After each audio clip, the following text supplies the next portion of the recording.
Hello மக்களே, இப்போ நம்ம என்ன பார்க்க போகிறோம்னா எப்படி மேக் அண்ட் சீஸ் செய்கிறதுனா.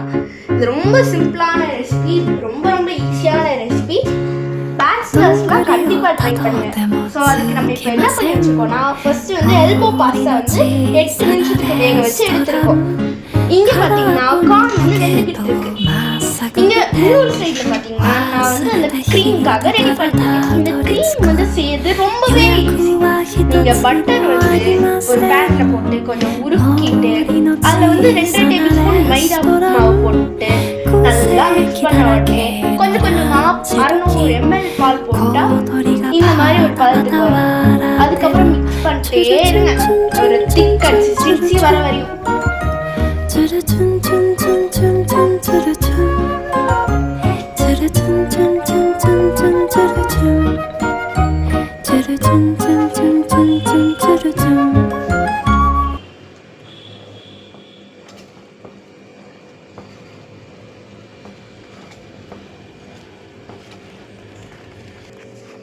இப்போ அடுத்து இந்த ஒரு பதத்துக்கு வந்தோடனே நம்ம வந்து என்ன பண்ணலாம்னா ஆரிகானோ நம்ம போட போகிறோம். ஆரிகானோ வந்துட்டு ஒரு 2 பேக்கெட் போடுங்க. இந்த மாதிரி மெதுவாக ஸ்டர் பண்ணிட்டு இருக்கும் போதே அப்படியே போட்டுருங்க. இப்போதான் பதம் கரெக்டாக இருக்கும்.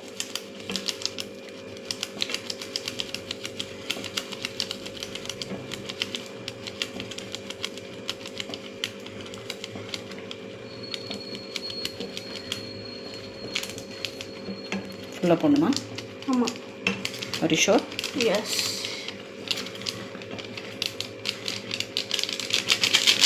ஓகே.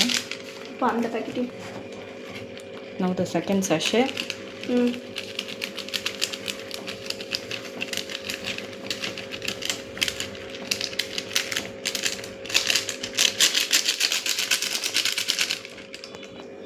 இப்போ அடுத்து மக்களே, அதாவது ஆரிகானோலாம் போட்டதுக்கப்புறம் நம்ம அடுத்து வந்து சில்லி ஃப்ளேக்ஸ் போடுவோம்.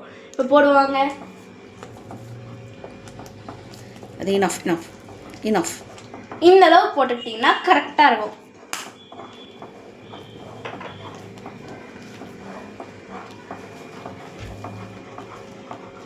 தோசை மாவு பதத்துக்கு வந்துருச்சு இப்போ.